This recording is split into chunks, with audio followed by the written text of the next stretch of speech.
Rock and roll may live forever, but we only retire once. Kevin Lamour of Our Financial Plans and Quadris Investment Services offers a large range of financial solutions from some of the biggest leaders in the investment and insurance landscape of Canada. See how a solid financial plan built with friendly and professional advice can help. Find out more at ourfinancialplans.ca or give them a call at 705-949-1316. Hey folks, and welcome to another episode of the Lonesome Cowboy Podcast. And today I have a lady, when a minute I found her, I said, I got to talk to her. And please welcome Tara Dunphy to the show. Hi, how you doing? I'm doing great, Brian. How are you? Very good, thank you. And congratulations is in order right off the bat for you because Maggie's Wake got a Folk Alliance International Award for Emerging Artist, I think it was. Canadian Folk Music Award. Canadian, yes. Canadian Folk Music Award. Yeah. Just last week, actually, we were up in Ottawa for the big event, and it was wonderful, like a real surprise. And, you know, they always say it's an honor to be nominated, and it is, but it's also really nice to win. Mm-hmm. Yeah, exactly. I've decided that I just don't get myself involved in awards at all because that way you keep your expectations low and you never get disappointed. Fair enough. You know, awards are a weird thing. I've been competing since I was a little kid in music. When I started playing Irish music, my parents put me into competitions from when I was like literally 4 years old. So I've always been surrounded by it, and I have a hard time with it, to be honest with you, because I think music isn't something that you should be competitive about. With this particular award too, we were surrounded by these amazing artists, and they were all so different, you know, so it makes you wonder, how do you really pick who the recipient is? Because they don't want to say the winner, they don't want to say the best, they just want to say the recipient. So I don't know how they came up with it. I'm grateful that it was us, but it's a strange thing. Good stuff. And you play with your husband also, don't you? I do. Yeah, I have a band called Ridsdales. Yeah. The Ridsdales, and that's a classic country kind of sound is what you have with that band? For sure. Yeah, it's a honky tonk band. So Nice. we've been playing, I mean, we love, you know, Loretta Lynn, Ray Price, Merle Haggard, Willie Nelson, all that good stuff. And then we also write our own music that's in that same vein. Right on. You need to connect and have a show with these guys in the Ottawa area called the Plowboys.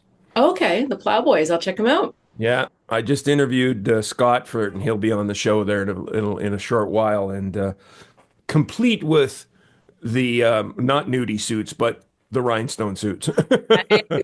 Very good. Yeah, these guys are awesome. Anyways, so playing with your husband, I play with my wife. So challenges playing with a spouse? Is there any for you, or do you guys just get along like?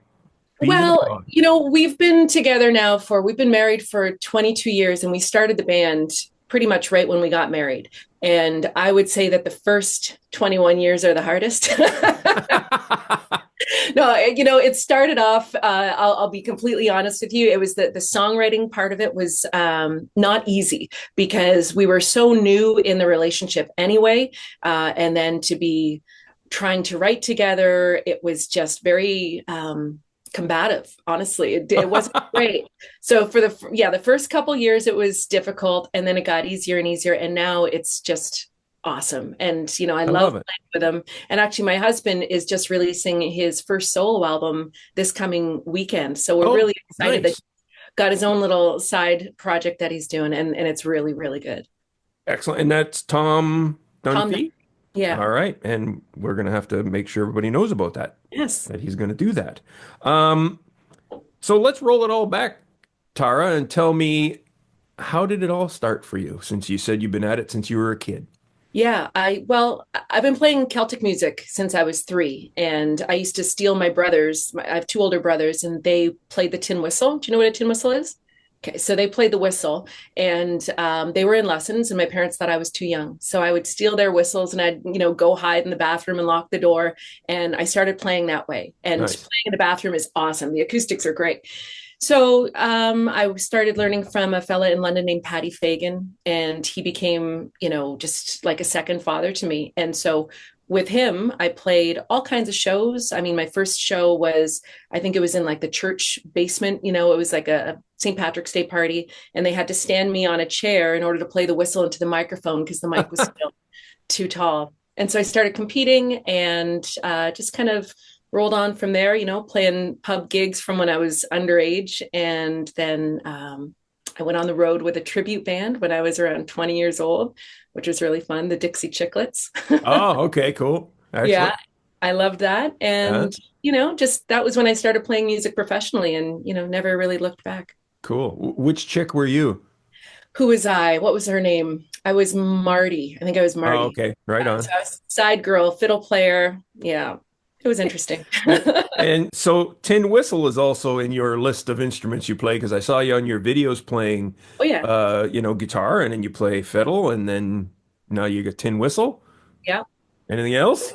Well, I play the flute as well, Oh, and okay. I'm figuring out the banjo. I love the banjo. I've got a fake banjo, a six-string banjo, but eventually I want to learn how to play the real thing because I love it. Yeah. Uh, The next six-string banjo, they call that a banjitar. banjo. That's right. I used to be such a snob too. I remember seeing, Taylor Swift playing it, and I was thinking, oh my gosh, just learn how to play it. And then I realized, life is busy. It's really hard when you're a grown up to learn a new instrument, like and Yeah, do it well. It's one yeah. thing to own an instrument, but it's another thing to actually be able to play it. I went to Long and McQuaid and rented one for a month, Yeah, and how'd it and go? well, yeah, that's a whole new animal. That thing is like I tried. I figured, you know what? I'll go claw hammer. Yeah. Yeah, yeah. It looks simple. No, no. No, most things that are really, really good, the people that are good at them, they make it look easy. I watch Steve Martin play and Oh, geez. I love him so much. Like my dream is to have him accompany me on something, some kind of song. I don't know what, but I just love him so much. So he's kind of why I want to learn how to play the banjo. Nice. I gotta love it. That's for sure. Um, so with the 21st century music business getting weirder every day, I noticed you've taken a bit of a different road, concentrating on like almost education, and you're working with seniors and memory. Yeah. How did that all come about? Well, that's something else I've been doing since I was a little kid. So, my music teacher, Patty Fagan, he was such a wonderful man that he would go to retirement homes and long term care homes. He went to, psychiatric hospitals. He went and provided music to people that wouldn't be able to access it otherwise. Oh, And so, okay. when I started playing with him, he took me with him. So, I've actually been playing in long term care and retirement pretty much my whole musical life. And Wow. then when oh gosh, how old was I? Probably around, I don't know, maybe mid to late 20s when I stopped playing really on the road. It was something I started focusing on at home and I love it. Like it's the most rewarding work you can do musically. Concerts are great, festivals are amazing. Like it is a magical experience, but when you have that almost one-on-one connection with an audience member, especially someone who is living with dementia, and you find the song that kind of cracks their code, it's like nothing else. Yeah, exactly. I haven't been therapeutic with it, but I've played a couple of seniors. Once I did one, I went, "Oh, I found my audience. It's my crowd. Yeah, no kidding, There, eh? there's my crowd." I couldn't believe it. Yeah, I've played, a Chartwell here and there, and that kind of stuff. And I just on March 5th, I did a senior center concert, and couldn't believe the amount of people showed up. Oh yeah, well, if you're playing country music, I mean, that's always you're sure in with the Yeah, older folks. They have great taste. yeah, exactly. Yeah. So now, so you have the Risdales, you have Maggie's Wake, you have your other work that you're doing with the seniors and memory and that kind of stuff. Is that a reality for you for the new artists down a thing? Is diversifying kind of thing? Um, Totally. yeah, because it's getting ugly out there. Well, it's impossible to survive just by being a road musician. I mean, it's so expensive. You can't tour anymore unless you've got grants and you've got other sources of income. It's just not possible. And, I've been really fortunate with Maggie's Wake that we've been able to access grants, which have allowed us to, travel to Portland, Maine, to go to the NERFA conference. We've been to Kansas City. We've been on the road and we love it. But even, with a good ticket sale, 35, $45 a head, it's still so expensive to be Hmm. on the road. So to do that and be able to come home with money, near like impossible.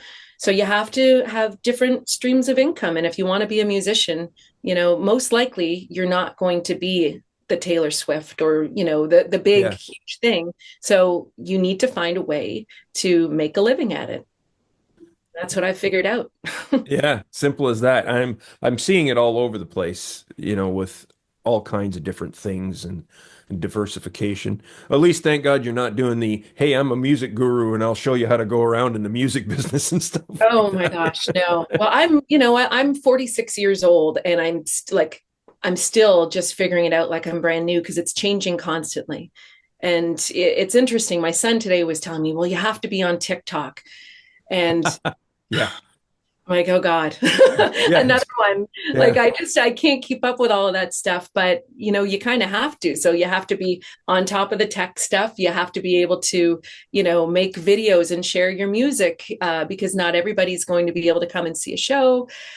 And COVID taught us that too, right? Like we had to figure out pretty quickly how to continue to be creative and somehow, reach people when we were all locked up in our houses. Hmm. Yeah. It's it's become a weird world in that respect, to make a dollar at it anyways. To Yeah, it and is. that Oh, sorry, go that ahead. that's the big thing. I mean, is I don't want to be, famous or, that superstar type thing. I just want to make a living. Yeah. That's all I want to do. And it's weird because somehow making a living in musician just doesn't jibe in people's brains. Eh? No, well, everybody is so used to getting stuff for free, you Yeah, know, there you um, go. like with all the online access to music and concerts, getting somebody to actually come out and, pay a $30 ticket or a 15 or even a $10 ticket. My God, there's still places that charge a toonie and you still can't get people out to I shows, know. Yeah. and it's infuriating, honestly, but we're not going to be able to change it. So we just need to figure out another way to continue with music and try and make a living. So, I mean, for me, it is playing during the day with like the wonderful folks at the long-term care and retirement homes. And I'm lucky that I love it. And I'm also lucky that I'm very comfortable with it. I'm Hmm. comfortable going in and talking to people that have, you know, any kind of ailment you can imagine. We've dealt with it. And you need to be able to just still see the person in there and maybe not get overwhelmed by it as well. So I'm able to do that. But I know, there are a lot of people that would find it too emotionally difficult. So Hmm. you know, you got to figure it out for yourself. You don't have any kind of psychological or any training with seniors or anything like that, like an education. Did you go into that kind of work? No, not at No, all. eh? No, I mean, I've just been doing it forever and I love talking to people. And I think the other thing is for me, going and doing these performances, it's not a show.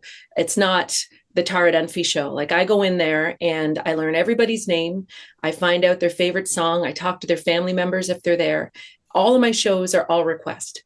So I don't go in Wow. there with a set list or anything. It's like I say, what do you want to hear?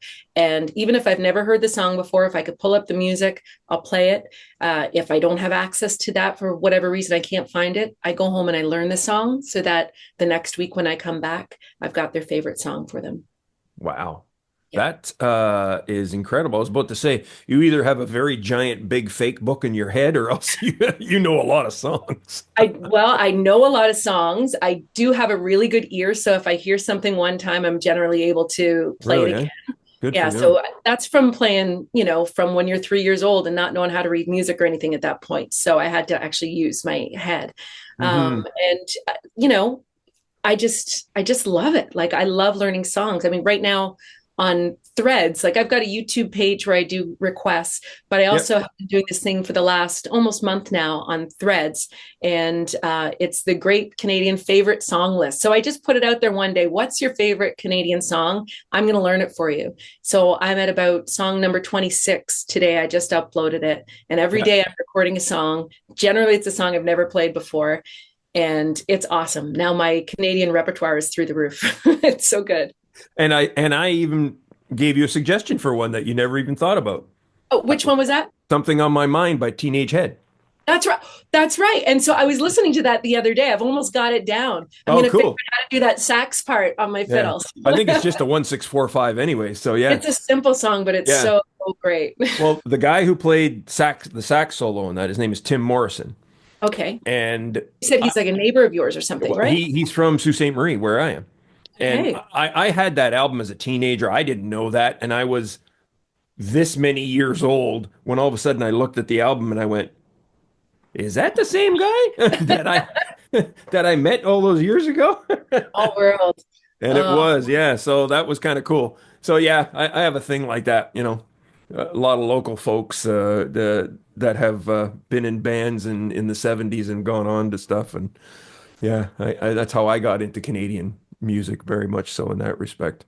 oh, it's awesome. And such a great band too. My gosh. We saw Teenage Head years and years ago. My husband was a big fan. Oh yeah. And I think I actually commented to you on threads about this then that we went to the concert and then we came home and we were having this big dance party listening to their records and we ended up wrecking the stereo. Like, I don't know what we did. We blew it up. So we had to get a whole new stereo system, but it was worth it. It was a good night. Good. That's all that matters, man. Yeah.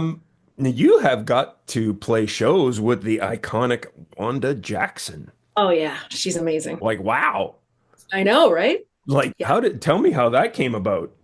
Well, she was coming to Canada, and I think her first show was booked at the Cadillac Lounge, which was just the greatest club ever in Toronto. It's no longer there anymore.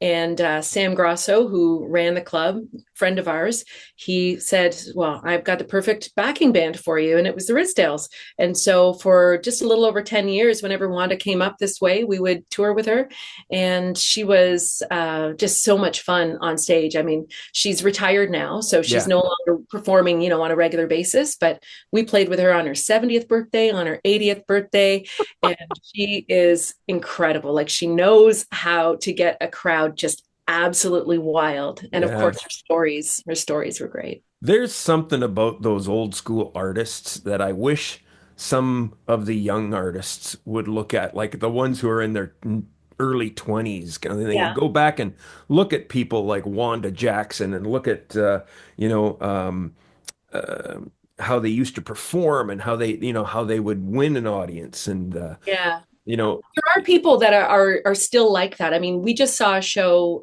in February. We went to see a guy named Jesse Wells. Have you oh, heard of? yeah, right. Yes. I was Okay, just so reading an article about him. he's fantastic. And I mean, he blew up really quickly with his little videos, and his songs are fantastic. I mean, he's just such an incredible songwriter. But what surprised me, because I mean, I'd only watched these little 1 or 2 minute videos of him standing in a field singing his songs. He played a club that was about, I don't know, 250, 300 people, sold out. Uh, Played about 30 songs, both on his own and with a band. And he had the crowd in the palm of his hand the whole time. Like he was just so professional. And then afterwards, he came out, he played another mini set in the bar area, just acoustic guitar, said, "You guys want to have a sing along?" So we had a sing along with him. And then he stayed until he met everybody, shook every hand, signed every piece of merch. And that's a Wanda Jackson thing to do. That's a Ray Price thing to do. That is old school. So it was really great for me to see that, and also to be able to show my son, who is the one that said we need to go see Jesse Wells, that Yeah. this is still happening. This is the way you really make it, getting to know your audience and showing them how you appreciate them. That's Mhm. a good old school way to be. Yeah. That's very cool. So, since your son wanted to go see that, I was curious, do your kids have any aspirations of following in mom and dad's footsteps? Yeah, they're both awesome. They're so musical. Actually, my son, just before we started, I told him he had to be quiet because he's an incredible guitarist, and he's playing all the time. Like he's 18 years old now, and he's one of those kids that just plays like from the minute he wakes up until he goes to bed. He always has the guitar in his hand. Yeah. And he's going to Fanshawe College right now for their music industry arts course. So he's really deep into that. And my daughter Annie is 16, and she has the most beautiful voice, and she's got such great taste in music. Like her favorite is Elvis Costello. We took her to Well, see there you them go. last month as well. I Yeah, know, no it's kidding. awesome. So, Jeez. the kids are deep into music, and they've been surrounded by it their whole lives, and it used Yeah, to of be that course. they didn't care about the shows unless it was a good green room. That's how they decided if they're going to come with us. And now they actually want to come to shows, which Yeah. is it's a really nice thing. Yeah. What's a green room? I don't get those. Oh, you got to up your game. Yeah. Yeah. Yeah. Well, oh, this is for another time, trust me. Anyways. Well, it's glad to see that because that was one of the things I was going to ask because I've asked that of other I call female rock stars, but musicians that I said your parents must think like you're pretty cool kind of thing. But of course yours think they do because, But no, they still don't think I'm oh, cool. No, really? that's not No? what I meant at all. No, I have to tell them I get paid to sing because when I'm singing in the house, they're like, "Okay, can you? All Can you? right, like just tone it down a bit." Like this is my actual job. No, no, mom, we don't No, want to listen to you. no, we don't care. They don't think I'm cool. They think music is cool. Oh, I see. I got it. Well, Yeah. there you go. At least they're not critiquing you from the other room or something like that, eh? Oh no, they're doing that Oh, do total. they too? Oh, really? Wow. Yeah, yeah. That's okay. One of these days I'll win them over. Yeah. So, when it comes to touring for little to no money, or coming back and having no money or less money than what you went out with, the biggest sobering fact that I have encountered is that this is what you do to build an audience. Hmm. And I went, gee, I can't afford to tour. Uh, so, do you, in your vast experience, have any cool audience building ideas that maybe don't heavily rely on touring as much? Well, I guess online, have an online presence. That's it. Yeah. Um, it's not touring. It's not being out there with people and looking in their eyes when you're singing a song and shaking their hand and talking to them. But making videos like you've seen me do, it does Hmm. connect you with a lot of people, especially if actually engaged. You don't put up a video and then never go and look at the comments. You know what I mean? You need to get on there and talk to people. And I mean, I consider them friends, like these people that subscribe to my YouTube page and even now on the Threads page. I've had great conversations about music and other things with people. And they always ask, when are you coming to my area? And we're going to go and see you. So, it's building an audience without actually having to go out on the road. So maybe instead of being one of those bands that has to tour constantly, constantly doing the route of Canada and the States, you can maybe do one big tour a year, but you're still connecting with people on a daily basis online. Hmm. Yeah, I understand that. Well, it's like you said, I'm actually heading out on tour October Oh yeah. for Where 10 are you going? days. Um, Northern Ontario, we're going to, I'm teamed up with Will Gillespie, and he did the writing of the grant, but we got a grant. Awesome. Yay. Congrats. So we are touring with our two Northern Ontario historic themed albums. His is about the gold rush in Cobalt Yeah. and Ontario, and mine is about the Algoma Central Railway, Oh, wow. the ACR, which still kind of running right now with our tour train up to the canyon. And so he put the package together, and we're heading off as the two Northern Troubadours. That is so great. And the grants are incredible. The grant writing is a nightmare. Oh Honestly, God, yeah. it's the worst thing in the world. And my partner in Maggie's Wake, Lindsay, and I, like, we just, oh, ugh, I hate it. Like, it takes so much time. But the feeling when you actually get the grant and you know that you're going to be able to afford these tours, oh my gosh, such relief. You're going to have a Hmm. great time. That's awesome. And I love the idea of the albums too. So good. Yeah, and we're touring historic sites and Oh, museums. wow. Yeah, Cool. Well, you're yeah. going to have a couple green rooms then. Yeah, and we might actually because You better. we're playing the Knox Hall in Sudbury, so I'm sure that'll be a nice theater and Yeah. another nice theater in Elliott Lake and Blind River and so on and so forth. So I think we might experience a little bit of Right that. on. That's good. You will. That's like Will says, "Oh, we got a dog. I remember Yeah, that here's dog. I saw Jimmy. him in the video." Jimmy, come here. And yeah, that's like Will said. He says, "Well, that's the nice part about the grant." He says, "Is that it allows us to get better meals and stay in better hotels." Yeah. Yeah. Actual hotels. Yeah, exactly. Yeah. So, Tara, if a young artist came to you, just a kid, which you have those anyways, and they said, I'm going to chase this music thing full time. What are you going to tell them? I'm going to tell them be prepared for it. Make sure that you are good at what you do. Like that's the thing. You can't go out there and, kind of know three chords and, kind of have strung a song together. You need to be good. You need to be the best. So make sure that you're practiced and that you're ready. Make sure you're ready to sacrifice because it's not easy being on the road. It's not easy doing this. And just make sure that you can be flexible as well. So don't expect that you're going to go and be playing these beautiful theaters right off the bat, or maybe ever. What you need to be doing is, get your online business in order, find out other ways that you can make money at music in addition to performing, just so you're always being musical, you're always being creative, and, you don't end up losing everything because music is the hardest line of work. It really is.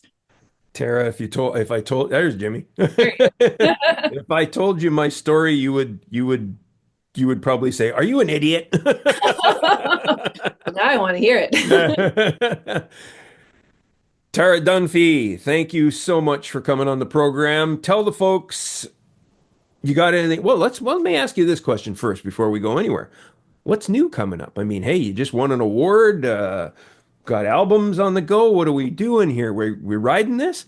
We've got so much on the go. So with the Risdales, the focus right now is for Tom's album. Very excited for that. So we've got some shows coming up where that's the focus. My husband, Tom Dunphy, has his new album, Everything Was New. Yeah. For Maggie's Wake, we've got a bunch of shows coming up in Canada and the US. So you can go to maggieswake.com and all the dates are on there. And we are starting our new album. So we released our debut album last March, not this past March, actually last year.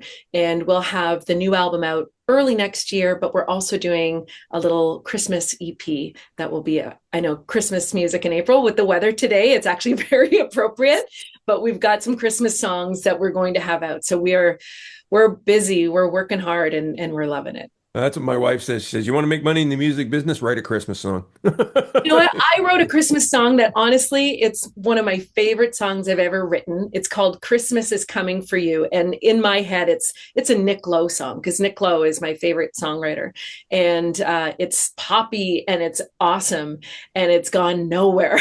So, I mean, I don't know if anyone out there needs a good Christmas song for a Hallmark movie or whatever. I've got the one for you. I wrote a party song called Wine, Whiskey, and Weed, and I thought it would take off, but nope, didn't go anywhere. Oh, what is that? Come on, who doesn't love those things? Yeah, no kidding, eh?